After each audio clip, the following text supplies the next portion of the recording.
국회 세종의사당 설치 근거가 될 국회법 개정안을 놓고 정치인들이 기대감만 높였을 뿐 정작 국회 상임위에선 소위원회 문턱부터 못 넘었습니다. 여야 합의가 불발됐습니다. 천안의 한 자동차 부품업체에서 또 집단 감염이 터졌습니다. 외국인 16명을 포함해 27명이 감염됐는데 밀폐된 구조에 마스크 착용 미흡이 지적됐습니다. 충남 내륙과 수도권에 있는 서해선 KTX 개통을 앞두고 예산만 정차역이 없자 충남도가 도비를 서서라도 삽교역을 만들겠다고 하자 이웃사촌 홍성이 반대에 나섰습니다. 속사정을 취재했습니다. 전국의 맛집들이 대전의 백화점으로 몰려들고 있습니다. 맛집 유치를 통해 고객을 잡겠다는 백화점 업계 전략인데 8월 오픈하는 신세계까지 전국 맛집들을 러브콜하고 있습니다. 여러분 안녕하십니까? 세종을 실질적인 행정 수도로 이끌 충청인들의 염원인 국회 세종의사당 설치가 첫 문턱인 국회 운영위 소위를 넘지 못했습니다. 세종의사당 설치 근거가 될 국회법 개정안을 놓고 여야가 이틀 동안 논의했지만 합의를 이루지 못했는데요. 지도부 교체 문제가 겹치면서 장기화될 우려까지 낳고 있습니다. 서울방송센터 김성민 기자입니다. 국회 세종의사당은 지난 2월 공청회까지 끝나 설치 근거법인 국회법 개정안은 여야 합의만 남겨둔 상황입니다. 민주당 홍성국 박완주 의원 외에도 국민의힘 정진석 의원이 개정안을 각각 발의하면서 법안 처리에 탄력이 붙는 듯 했습니다. 법안 논의에 앞서 민주당 충청권 의원들은 물론 국민의힘 최다선인 5선 정진석 의원과 이춘희 세종시장까지 마지막까지 설득 작업에 나서 기대감이 컸습니다. 특정 정파의 어떤 정치적 노림수가 작용돼서는 안 되고 세종시 행정수도의 완성을 염원하는 그 국민 여망을 받든다는 차원에서 진심 어린 어떤 접근 자세, 이것이 매우 기묘하다. 하지만 국회법 개정안을 놓고 이틀 동안 열린 국회 운영위 소위에서 여야 합의가 불발됐습니다. 민주당은 즉시 처리를 요구했는데 국민의힘이 법률적인 검토와 내부 조율이 필요하다는 이유로 합의를 미뤘기 때문입니다. 즉시 처리를 주장했습니다. 그리고 그동안의 논의를 너무 많이 했고 모든 절차를 갖추고 예산까지 갖고 있고 이것은 우리 미래 세대를 위해서라도 완공까지의 또 시간이 있기 때문에 국회법 개정안이 지도부 교체 시기와 맞물리면서 세종의사당 문제가 정략적으로 이용된다면 상반기 법안 처리가 뒷전으로 밀릴 수 있습니다. 국회 세종의사당은 기본 설계 예산 147억 원을 확보했지만 6월 이후에도 여야가 합의를 못한다면 기본 설계가 올해 못 이뤄질 가능성도 높습니다. 국회 세종의사당 문제의 장기화 가능성이 제기되면서 국가 균형 발전 문제를 정치 도구로 활용해서는 안 된다는 목소리가 커지고 있습니다. TJB 김성민입니다. 천안의 한 제조업체에서 코로나19 확진자가 27명이나 무더기로 쏟아졌습니다.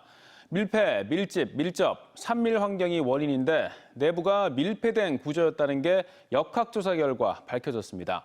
지난 2월 아산 귀뚜라미 보일러 공장에 이어서 산업체에서 되풀이되는 판박이식 산밀 집단 감염의 악순환이 이어지고 있습니다. 김진석 기자입니다. 천안 5산업단지 내 자동차 부품 제조업체입니다. 이곳에서 근무하던 40대 등 중국인 근로자 2명이 최근 감기 증상을 보여 자발적으로 코로나19 검사 후에 양성 판정을 받았습니다.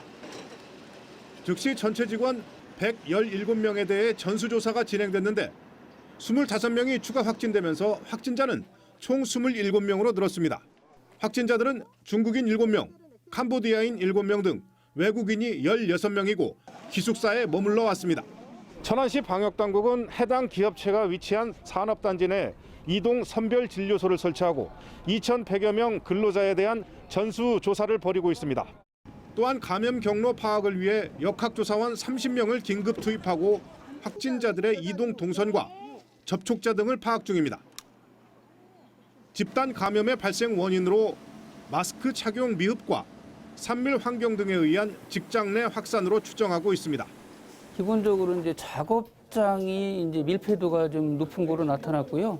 구내 식당도 좀 1m 거리두기 이런 게 좀 안 지켜지는 등 그 밀폐도가 좀 높은 거로 좀 파악이 되었습니다. 천안시는 역학조사를 통해 기업체의 방역수칙 위반 사항 적발 시 고발 조치 등으로 강력 대응키로 했습니다. 지난 2월 아산 귀뚜라미 보일러 공장에서 발생한 연쇄 감염으로 천안과 아산에서 170여 명이 확진된 것처럼 지역사회 전파도 우려되면서 천안시가 차단에 나섰습니다. 기업체 내 외국인 집단 거주 시설과 커뮤니티 공간 등 감염 취약 지역에 대한 방역을 매일 실시토록 하겠습니다. 산업체의 산밀 환경에 따른 집단 감염이 전국적으로 잇따르는 만큼 현장 위험도 정밀 평가를 선제적으로 실시해야 한다는 목소리도 높아지고 있습니다. TJB 김진석입니다. 이처럼 충남에서 집단 감염이 발생한 가운데 대전과 세종에서도 확진자가 계속 이어졌습니다. 어제 대덕경찰서 40대 경찰관 1명이 확진된 데 이어 접촉자인 대전경찰청 비서실 직원 1명도 추가 확진돼 해당 층이 임시 폐쇄됐고 같은 층에 근무하는 112 상황실 직원 등 100여 명이 검사를 받고 있습니다. 경찰은 112 상황실은 교대 근무 체제로 업무 차질은 없다고 밝혔습니다. 대전에선 기존 확진자의 아내와 두 아들 등 일가족 4명도 확진됐고 세종에선 3명이 추가로 감염됐습니다. 충남 내륙과 수도권을 잇는 서해선이 개통을 앞둔 가운데 예산 지역만 정차역이 설치되지 않아서 논란이 되고 있습니다. 양승조 충남지사가 국가가 안 해주면 도비를 써서라도 예산에 역을 만들겠다고 하자 홍성군이 반대하고 나섰습니다. 어떤 속사정이 있는 건지 강진원 기자가 취재했습니다. 지난 2015년 착공해 내년 개통을 앞둔 서해선 복선전철 노선도입니다. 홍성을 출발해 충남과 경기도 6개 시군을 지나지만 통과 시군 가운데 예산군만 정차역이 없고 단지 삽교에 장내 신설역이란 모호한 명칭만 붙여놨습니다. 기재부의 검토 결과 역 설치가 시기상조라는 결론이 나온 때문인데 예산 주민들은 정부 청사 앞 100일 시위를 벌이며 반발하는 등 논란이 커지자 기재부가 다시 경제성 분석에 들어간 상태입니다. 삽교역 설치를 공약했던 양승조 충남지사는 최근 도비를 들여서라도 추진하겠다고 밝혔습니다. 중앙정부에 수용할 수 없다면 충청남도가 아니면 예산군이 함께 일정의 그 재정상 부담을 안고 해서라도 하겠다는 그 확고한 의지를 갖고 있다는 것이 삽교 역사다. 양승조 충남지사의 이 같은 방침에 홍성군이 반대하고 나섰습니다. 삽교 역사를 짓는 문제에 충남도가 이렇게까지 나설 일이 아니라는 겁니다. 인근 지역인 예산군 삽교역 설치를 놓고 그동안 대립구도를 형성했던 김석환 홍성군수는 정부 심사 결과를 지켜보겠지만 도비를 쓰는 건 절대 안 된다고 밝혔습니다. 국가에서 정식적으로 검토한 결과 하는 것이 맞다 하면 해야 되는 거지만은 검토 결과 안 된다 하는 것을 어거지로 끼워넣어서 도비로 한다는 것은 맞지 않다 이거죠. 홍성군의 한 간부는 더 나아가 아무리 도비라고 해도 시군 모두를 위한 돈인 만큼 특정 지역만을 위해 사용해서는 안 된다며 예산 운용 적정성까지 거론했습니다. 홍성군은 10여 킬로미터 거리인 예산 삽교역이 설치되면 저속 처리될 거라는 명분을 내세우고 있지만 충남도청과 내포 신도시 관문역이라는 상징적인 효과를 온전히 누리겠다는 속내도 있습니다. 정부의 재검토 결과가 상반기 나오는 가운데 도비 집행을 둘러싼 충남도와 홍성군의 엇갈린 입장은 또 다른 변수가 될 전망입니다. TJB 강진원입니다. 생후 21개월 된 원생이 숨진 채 발견된 대전 중구의 한 어린이집 50대 원장 A씨가 구속됐습니다. A씨는 지난달 30일 자신의 어린이집에서 피해 아동을 이불에 엎드리게 한 뒤 팔과 다리를 올려 압박해 숨지게 한 혐의를 받고 있으며 비슷한 방법으로 원생 9명을 억지로 재우는 등 20여 차례에 걸쳐 추가 학대한 정황이 확인됐습니다. 경찰은 유족 측이 A씨에 대해 아동학대, 살해 혐의 적용을 주장했지만 CCTV 영상 등을 근거로 아동학대 치사 혐의가 법률상 타당하다고 밝혔습니다. 그동안 백화점은 옷이나 화장품 등 쇼핑을 하는 곳이었는데요. 요즘 백화점은 쇼핑은 기본이고 전국에 있는 유명 맛집에 입점해서 미식가를 위한 장소로 변하고 있습니다. 지역 백화점들이 전국의 유명 맛집 모시기 경쟁을 펼치는 이유는 뭘까요? 류재희 기자입니다. 최근 대전의 한 백화점 내 문을 연 서울 광화문에 본점을 둔 낙지덮밥 메밀국수 전문점. 미슐랭 가이드에 오른 유명 맛집이다 보니 백화점을 찾는 고객들이 쇼핑보다 먼저 찾는 곳입니다. 서울에 근무할 때 맛있게 먹었었는데 이렇게 대전에 이렇게 내려와서 오픈을 한 걸 보니까 너무 반가웠고요. 그래서 너무 맛있게 먹었습니다. 여기에 대전의 유명 칼국수집과 세종에 본점을 둔 한정식 음식점 등 백화점 내 식당가는 전국적인 유명 맛집들로 모두 바뀌었습니다. 백화점 측이 전국의 맛집을 대상으로 현장 답사와 파격적인 혜택을 제안하면서 입점을 적극적으로 유도한 결과입니다. 네, 우선 고객님들께서 굉장히 만족을 하시고요. 식사를 하신 후에 쇼핑으로 자연스럽게 이어져 매출 상승에 분수 효과를 얻고 있습니다. 대나무 숲이 울창한 이곳은 서울의 유명한 디저트 카페로 지역의 또 다른 백화점에 입점했습니다. 자연을 옮겨온 듯한 독특한 실내 건축에 휴식과 힐링까지 겸할 수 있도록 설계한 것이 특징입니다. 또 명품이나 해외 화장품 매장이 들어서는 백화점 1층에 대전의 유명 빵집이 본점만큼이나 넓은 면적의 매장을 열어 이미 명소로 자리 잡았습니다. 주차장이 넓고 또 쇼핑하기에 쾌적한 환경이다 보니까 고객들이 많이 찾아주시고요. 코로나임에도 불구하고 그런 매출이 조금 이제 지속적으로 좀 증가하고 있다는데 어떤 백화점의 어떤 이점인 것 같습니다. 8월에 오픈 예정인 신세계 백화점도 전국의 유명 맛집 50여 곳을 유치하는 데 심혈을 기울이고 있습니다. 맛집을 유치하면 고객 유입이 증가하고 매출 상승으로 직결되기 때문인데 이 같은 백화점들의 맛집 유치 경쟁은 앞으로 더욱더 치열해질 전망입니다. TJB 류재일입니다. 세계 석학들이 모여 세종시 스마트시티의 미래를 논하는 세종 스마트시티 국제포럼이 막을 올렸습니다. 비대면 온라인 방식으로 모레까지 이어지는데요. 국제사회의 세종 스마트시티 비전을 제시하는 세종 스마트시티 선언도 예정됐습니다. 김철진 기자입니다. 세계적인 베스트셀러 코로나 이후의 세계 저자인 미래학자 제이슨 생커는 한국에서 가장 젊은 도시인 세종의 스마트 도시 성장 가능성을 주목했습니다. 재택근무와 온라인 교육 등 코로나 이후 도시 변화 키워드에 맞춰 철저히 대비한다면 세종의 미래가 밝을 것이라고 예견했습니다. That's the best thing you can do is continue to build it, and the more you build on it, the more you share what you're doing, the more visibility that this project will have, and it really is something special that y'all are doing there.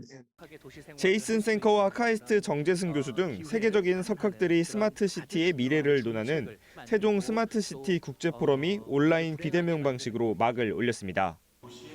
사흘간 유튜브를 통해 온라인 생중계되는 이번 행사는 에코 스마트 시티와 시민 맞춤형 스마트 시티 등 세종의 영어 이니셜을 딴 6개 키워드별로 세션이 진행됩니다. 이와 함께 지역 스타트업의 혁신 창업 사례를 발표하는 창업 콘서트와 세종시 자율주행 실증 사업 성과를 공유하는 스마트 모빌리티 세미나도 열릴 예정입니다. 마지막 날에는 세계 최초로 도시 차원의 스마트 시티 비전을 국제사회에 제시하는 세종 스마트 시티 선언도 선포됩니다.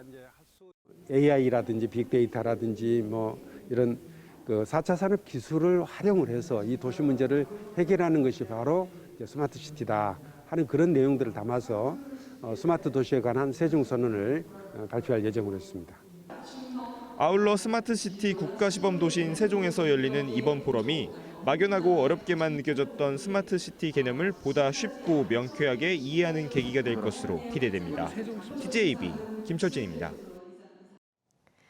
압록강변 북한 아이들의 천진난만한 모습들을 담아낸 사진전 압록강의 아이들 대전 순회전이 열리고 있습니다. 4.27 판문점 선언 석도를 맞아 열린 사진전에선 조천현 사진작가의 대표작 60여 점이 공개되며 대전 도시철도 시청역을 시작으로 다음 달 2일까지 유성 온천역과 대전역, 엑스포 시민광장을 돌며 열릴 예정입니다. 어제 오후 1시 50분쯤 당진의 한 해수욕장에서 캠핑하던 60대 A씨와 그의 아내가 숨진 채 발견됐습니다. 연락이 닿지 않는다는 가족의 신고로 출동한 경찰은 A씨 부부가 밀폐된 텐트 속에서 난방기기에서 발생한 일산화탄소에 중독돼 숨진 것으로 추정하고 국과수에 부검을 의뢰했습니다.